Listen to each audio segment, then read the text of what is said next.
When Jupiter entered Cancer in June, he began a process, a story in his exaltation in the sign of Cancer to show us where we haven't nurtured and where we haven't mothered ourselves.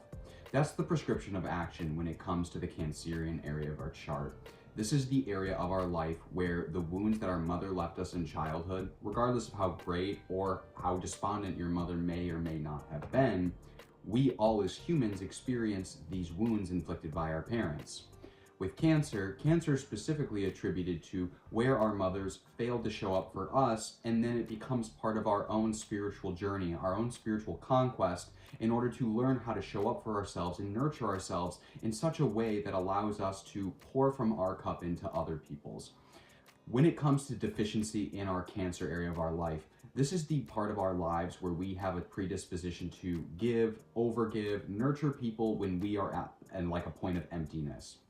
And so when Jupiter is in his exaltation in Cancer, he moves through that sign, showing us that in order for us to embrace our divine right as kings, queens, in order to accept the divine right we were promised prior to incarnation in this body, we have to show up and we have to mother ourselves, because a true divine being isn't too concerned with waiting for someone else to nurture them. They know how to nurture themselves. Today, we're going to discuss the cosmological narrative for October the 31st, Halloween. And arguably, there is a lot of stuff happening in the sky right now. But instead of discussing exactly what the transits will be for this specific day, I actually want to take this kind of moment of lull, this opportunity, and arguably, it's not a lull. There's probably not going to be a lull astrologically for several months. I mean, we might get like a day or two here and there. But, arguably, on the 31st, we have a cradle that's forming between the Mercury and Uranus opposition being supported by Pluto in Aquarius in direct motion and Saturn-Neptune retrograde motion. So essentially those Saturn-Neptune retrograde and Pluto Aquarius are supporting the disturbance that Mercury and Sagittarius, making an opposition to Uranus retrograde in Gemini, is creating in our lives. But instead of breaking that down and focusing on that, I actually want to use this episode, this video, to talk more about the grand water trine that we have been experiencing for a couple weeks now, and we're going to experience up till about December 16th, but arguably we may still get the energetic threads of that grand water trine continuing until about Christmas time. Now, is it like the story ends there? No. The grand water trine is birthing a story, and that's what we're going to talk about. So it's not like Christmas is going to roll around and the effects of the grand water trine are just going to vanish in thin air. It's not going to be that simple. So the day on the 31st, the moon will be in Aquarius, and then it'll move into Pisces, where then it'll be co-present with the North Node and then the Saturn-Neptune conjunction retrogradation. So we're going to cover what the moon is doing this weekend for the cosmological narrative for this weekend, for the 1st and the 2nd. But again, like I said, for today, we're just going to focus on what's happening with this grand water trine, because if you are a spiritually activated, spiritually charged individual who's using astrology for your conscious and spiritual evolution, this is definitely hitting you. It doesn't matter who you are, it doesn't matter where the water signs are located in your zodiacal chart. This is activating a really big torrent of spirituality, of intuitive connection, of creative flow, of feminine essence, and the maturation of that feminine essence. Because essentially, what we can see out of this grand water trine from a very big picture, mythologically looking down at it, is that this is essentially a high priestess awakening, or a priestess awakening moment. All of this water, this is supercharging all of the feminine energies, and those feminine energies are spirituality, it's creativity, it's intuition, it's the feeling that you can see and feel beyond the veil. And again, regardless of if you're a man or a woman biologically, we all have these feminine components in us. And more often than not on the spiritual journey, if you are a man, your feminine is out of whack. If you are a woman, your masculine is out of whack. And more often than not, that is a very integral part I have come to find in the spiritual journey, because we have to find like that internal harmony. So without getting too much into the esoteric, divine feminine, biological feminine, and then the delineations of how this energy is showing up, let's just talk about kind of the mythological story that's taking place with this grand water trine. So from the top down, a grand water trine is already of the nature of Jupiter. In my own approach to aspects and how I view them, I view the astrological and celestial beings, these entities, as being archetypal laws of the universe. They are essentially as if gravity had a consciousness. They are archetypal laws that have motivations, and they have things they like, things they don't like, things that they want to see transpire, and things that they don't want to see transpire. So in that approach, the grand water trine, or just a grand trine in general, is of the nature of Jupiter. And so whatever a grand water trine is doing, a grand trine, a trine, these are all benefiting what Jupiter is doing in our stories. And the way that we can kind of delineate this, and the way that I approach it, is that we essentially have two sets of opposite celestial types of energies. We have Jupiter, Saturn, we have Mars, we have Venus. Now think about the fact that we have aspects associated with those planets that are the most commonly used aspects. We have the trine of Jupiter, we have the opposition of Saturn, we have the square of Mars, and we have the sextile of Venus. Now obviously there's a quincux, there's biquincux, and all of the the little minor aspects, but we're not paying attention to that for this video. Instead, what I'm trying to illustrate is that the grand water trine, no different than a T-square, these are of the nature of Jupiter. So they're telling some story that Jupiter is suggesting and encouraging us to grow into in life. And trines, grand trines, anything Jupiterian, he gets an interesting rap for being the great benefic. And I love Jupiter. I love working with Jupiter's energy. I have an altar for Jupiter in absolute transparency. So I am very close to the mythological figure that we would associate with this character. However, that's not to say that Jupiter acts so indirectly different than Saturn. They're two sides of the same coin. Now, I like to give the analogy in readings that Jupiter's story for our life is like he has this big guy show up at our doorstep who wants to kick our ass. But behind that guy, there's a pot of gold. And there's this internal knowledge, this internal knowing that we see that guy who wants to kick our ass, and we're like, we gotta stand our ground and fight, and we're gonna conquer this because we're gonna get that pot of gold on the other end. Whereas the opposition of that is Saturn, where he sends the big dude to your door to kick your ass, and there's no pot of gold behind him, and he just whoops your ass, and you're like, what was the point of that? And Saturn's like, grow up, get with the program. This is the material physical world where things happen, things that you don't like happen. So kind of grow up, take accountability, mature, that cold reality check. So going back to the grand water trine, Jupiter is giving us these challenges and obstacles through creativity, through intuition, through spiritual connection, and through the activation and charging of those types of energies.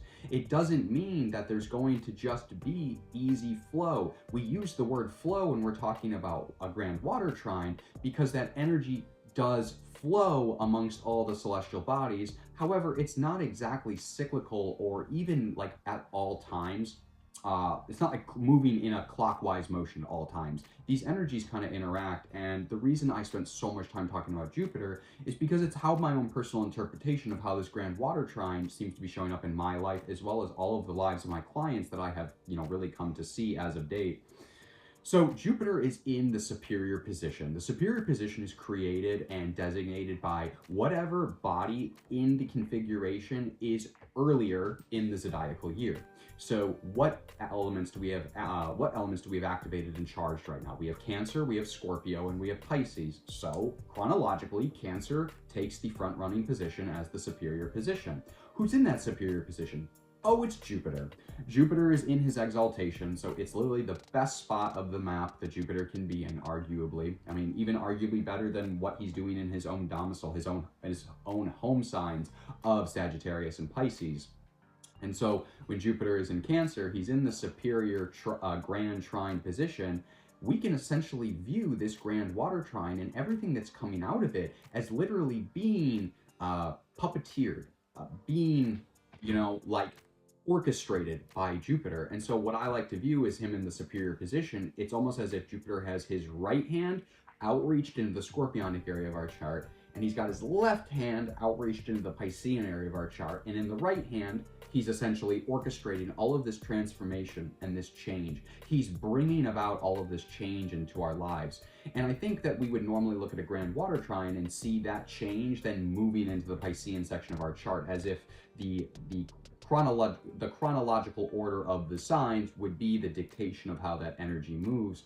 And I actually haven't really been experiencing that or seeing that manifest in my clients. Instead, what I've seen is it's almost like these two separate areas of life: the scorpionic area of life that's demanding all of this change. We've had Mercury, we've had Lilith, we've had Mars, so we've had like information, data, and messages being brought into our awareness from our personal underworlds, ergo Scorpio, that we need to be, that we're motivated to make change on. And we are actively transforming misdirected power on top of that impetus to change. We're changing that misdirected power, ergo Lilith, into something that's valuable for us. We're taking a fuel and we're making something that isn't a fuel into a fire. If you can't tell in this video, I am very much suffering from Mercury, Sagittarius opposing Uranus right now, because my words they just feel like they're just exploding out in every direction. So please bear with me through this video.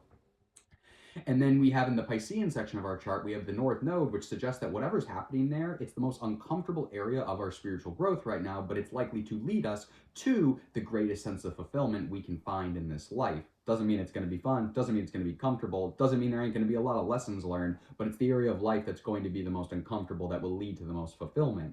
So we have Saturn and Neptune in Pisces, and what have they been doing? So, Jupiter's got his left hand stretched out, and he's basically orchestrating Saturn and Neptune together. Neptune arguably makes sense. It's pretty fascinating that he has this interaction with Saturn going on because they're dichometric polar opposites. So again, Saturn and Neptune in the retrogradation in Pisces, they've been encouraging a dual effort. It's kind of like a tower moment for both the physical and the spiritual, but it's all for a spiritual purpose because it's Pisces. Saturn has been in retrograde showing us where we have buildings and bridges that we thought connect to the divine and help us place ourselves in the conscious collective, but Saturn's basically saying, no, you've kind of tricked yourself, you've got it all wrong, these buildings aren't to spec, they're not what they need to be. Neptune is also, on the other hand, basically moving through that same area of our life saying, hey, all those buildings that Saturn's asking you to build, you thought that they were standing and that they were really well constructed, but you were lying to yourself. Like, you really didn't know how well those buildings were constructed. You didn't know and don't know what's coming down the road and how that storm that's coming down the road that we as humans can't see, none of these buildings that you blew over because of Saturn would have survived. So it's like you're doing yourself a favor and kind of getting real. You're getting that reality check. Neptune is in Pisces showing us where we've lied to ourselves both over and under with our ego in terms of our posture in the spiritual collective.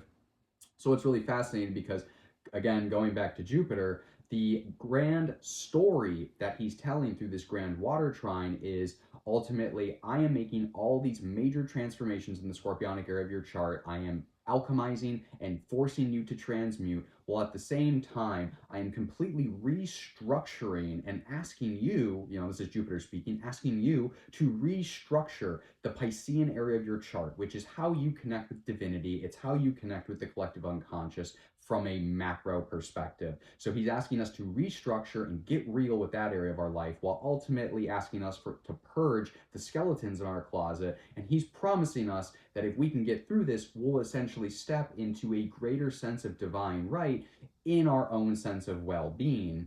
And this really plays into the mythology of like the rise of the divine feminine, the rise of the priestess through this time frame, because essentially that's what the priestess mythologically does. She is a nurturer, she's a caretaker, she is a spiritual nurturer. And so we all have that archetype in us, man, woman, whatever you are, it literally doesn't matter. We all have that archetype in us. And so right now, that archetype is being activated, but the purpose and motivation of that archetype will be different for every person. Like, I would expect water signs, water sign risings, Scorpios, Pisces, Cancers, you are probably going to be hit the most profoundly with this because the rising that's happening is a very strong call to honor and hone the divine feminine. Again, regardless of if you're a man or a woman, it's to hone that priestess energy in you. And whatever that priestess energy is within you as like a water rising sign is going to be something that obviously helps you in your spiritual journey. Again, biological man or woman, it doesn't matter.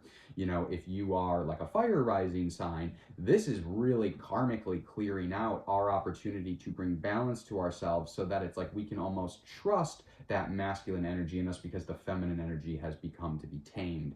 And so obviously I want you to kind of look at your own chart and apply this sort of methodology to see where your rising rising is happening, where your priestess rising is happening, whether it's in yourself, in your physical vessel, and what the motivation for it is. How is it helping you become a better person? How is it helping you advance on your spiritual journey and get a little bit closer to not only your own fulfillment, but again, this ultimately is very Piscean. We are being encouraged to learn how to nurture ourselves. You know, Jupiter isn't really concerned. I don't want to say he's not concerned and like speak for him in that direct way, but he's not too concerned with just making sure your cup is full. He's concerned with making sure your cup is full so that you can pour out to other people. And so this is like a very Piscean driven kind of expansion that we're going through, because it's like we can't really heal ourselves, give back to the world. And again, given what's happening in the world right now on like a very mundane level, it really makes sense to me from a mythological perspective, you know, viewing the astrology in this way, that there is a come up happening where we are being encouraged and taught how to take care of each other, how to care for each other, and we're caring for ourselves first in that moment, which is then going to lead us to care for other people.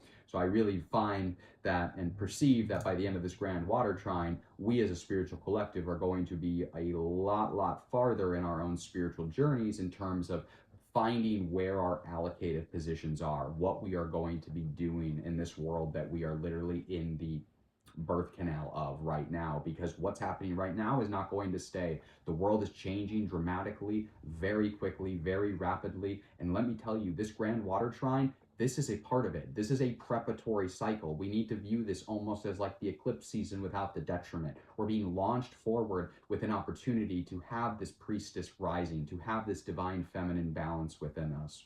So make sure you're honoring that. Make sure you're journaling. This is a really good time to journal. Find out where these watery emotions are showing up in your life and what they're asking for you to change, transform, transmute, and then learn to show up as. It might not be immediately clear, which is something that's really come up with my client work. It might not be immediately clear, but I can promise you that if you trust in the faith and you follow your intuition, you're going to find exactly where you need to be.